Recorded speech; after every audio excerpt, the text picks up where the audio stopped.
Hello, is this Mike Allison? Yes, it is. Hello, sir. This is Jeff Davis. It's a long-running Jeff Davis show here in Austin, Texas. Thanks for joining us. I'm glad to be here. Thank you for having me on.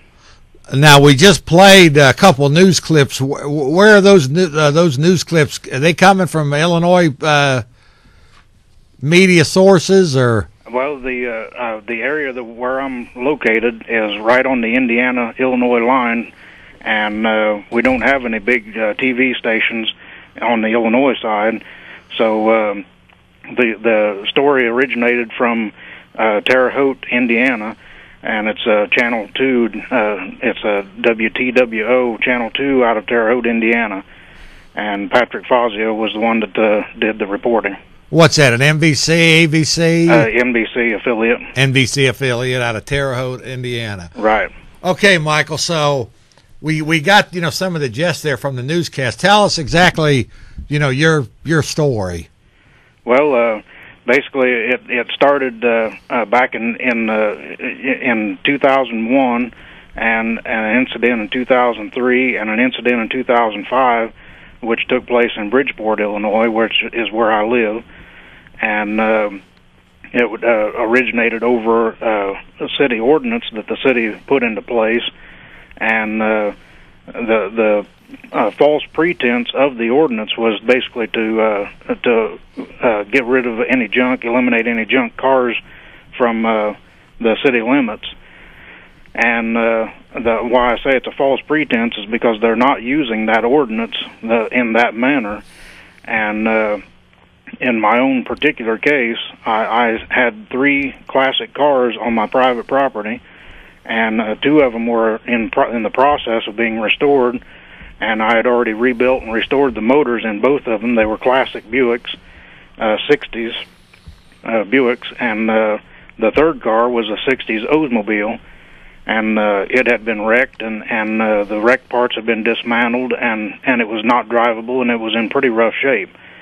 And all 3 cars were not registered, and their ordinance requires current and valid registration and insurance on the vehicle for it to set on private property, even if you're not driving it.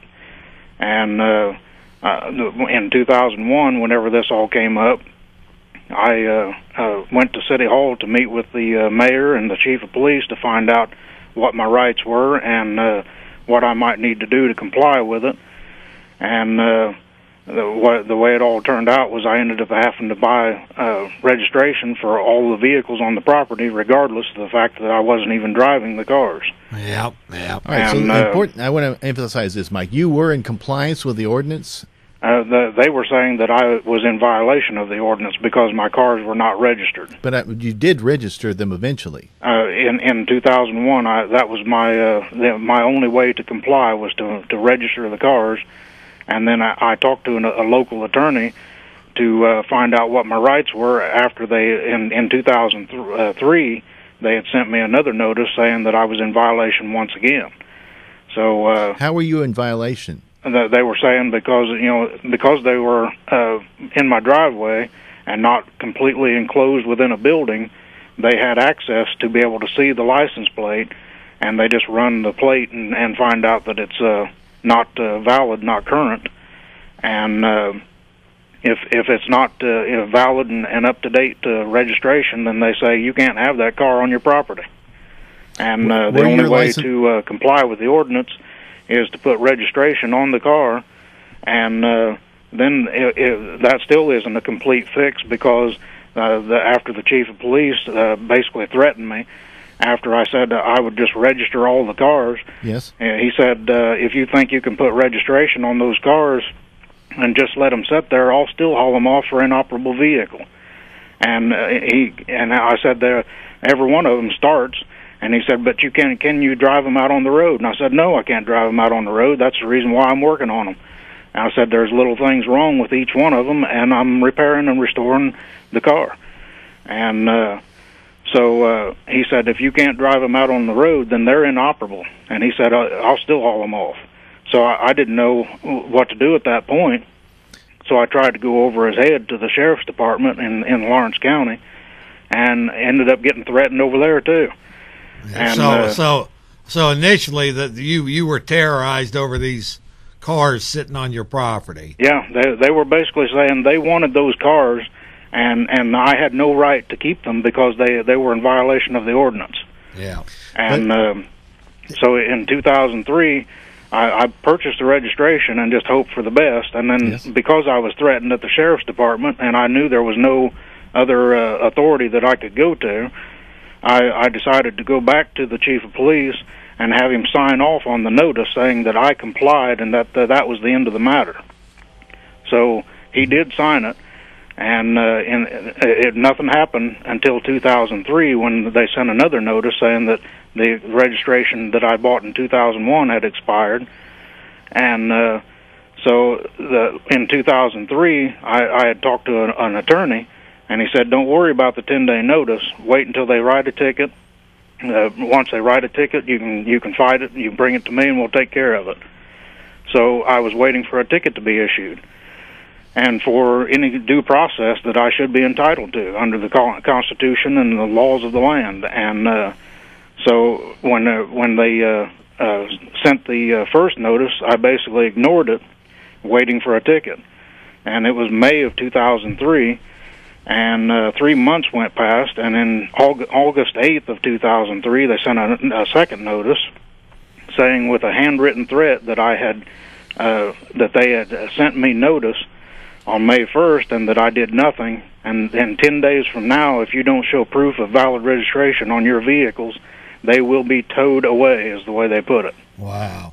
So I basically ignored that notice also because I was still waiting for a ticket. And the 10 days had came and went, and they didn't take the cars. There was no action taken. The 3 more months went past, and no action was taken.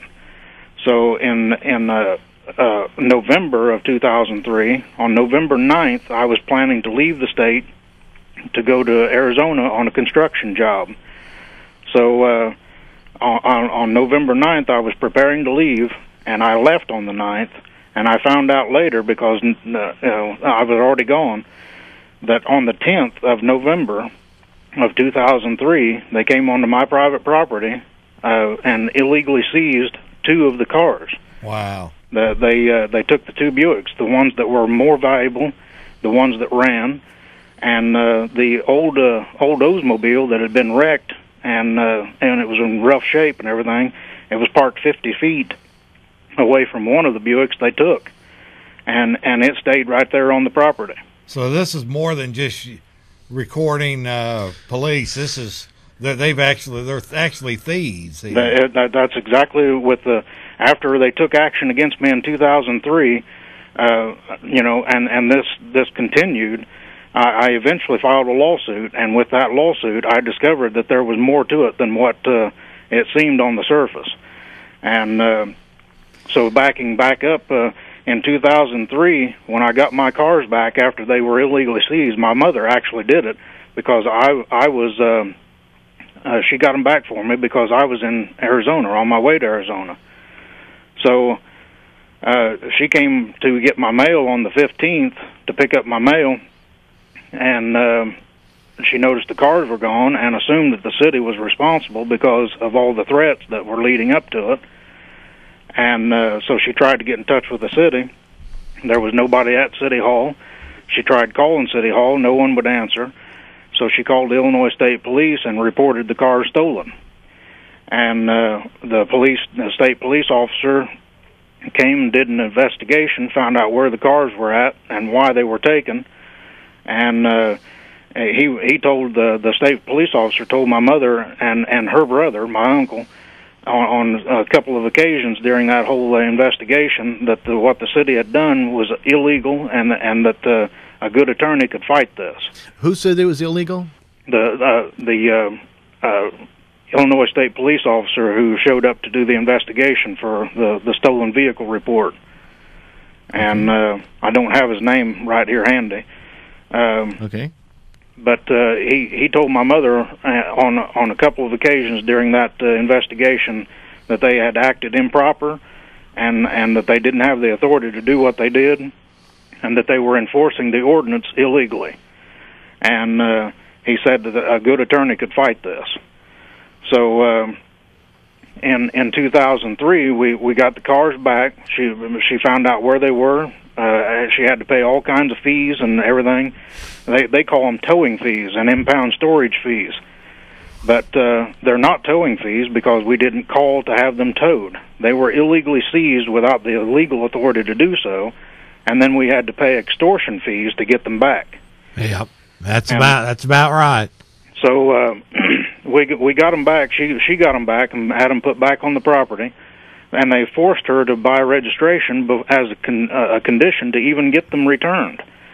If she didn't comply with everything they told her she had to do, they was going to keep those cars, and they even threatened to do so. They said, we can get a title for these cars within 20 days. And so she was concerned about that. She knew she didn't want to allow them to get the titles to the cars, so she was doing everything she could to get them back. So in 2003, the registration was valid again. And so they sat there for, I stayed out in Arizona working for 6 months straight. And so when I got back in 2005, this whole situation started all over again. They issued another 10-day notice saying that the registration that was purchased in November of 2003 had expired, and they were in violation of the ordinance. So I took the attorney's advice once again. I ignored the notice and was waiting for a ticket. Well, they decided that they weren't going to issue a ticket once again, and with no tickets issued, no warrants, no search and seizure warrant, no order by a judge, they illegally seized the same two cars in 2005 and left the third car behind once again. Man. And it was the one that didn't run and had been wrecked. And so they took my two good cars once again. And in 2005, I was here in the local area and was able to deal with the situation. And when I got my cars back the second time, I was searching for an attorney to file a civil lawsuit in the federal court and challenge their action and the constitutionality of the ordinance that they were using to get my cars. Yeah. And so what I ended up doing was in discovery that took place, depositions, in 2007, I asked some specific questions to the tow truck operator, and I wanted to find out how they were obtaining titles to these cars that people were not able to either afford to get back or were not able to get back one way or the other. These people were keeping these cars, and he even told my mother that he was obtaining titles to the cars. So I wanted to know how they were getting these titles. So I asked him, and he answered, and then I had a follow-up question, and he answered that question. And based on his answers, I have requested documents from the state of Illinois Vehicle Services Department in Springfield, and based on the information that's on those documents, the ones that he would have to use to obtain a title for the cars that he's keeping illegally, he has to fraudulently and illegally submit an affirmation swearing that he obtained a lien on the car by performing some service provided or work performed on the vehicle done at the request of the vehicle owner. So, in other words, the legitimate lien would be generated if I requested my car to be towed from one place to another, mm-hmm. and then didn't pay the bill. Right. He would have a legitimate lien and would be able to obtain a title for that against my car for that lien. Michael, this testimony, was that recorded in this deposition? Yes, it was recorded, and it was under oath. Okay. And I have the transcripts for that. And so basically, whenever the way that if you were going to legitimately obtain a title through a mechanic's lien or a storage lien, like he was suggesting, mm-hmm. that affirmation says that lien was done at the request of the vehicle owner. And I didn't request my vehicles to be removed from my private property, and he did it anyway at the request of the law enforcement that was involved. And So that makes it an illegitimate lien, and he sends the fraudulent paperwork to Springfield swearing that it's not a fraudulent lien and that it's actually a legitimate lien to get these titles.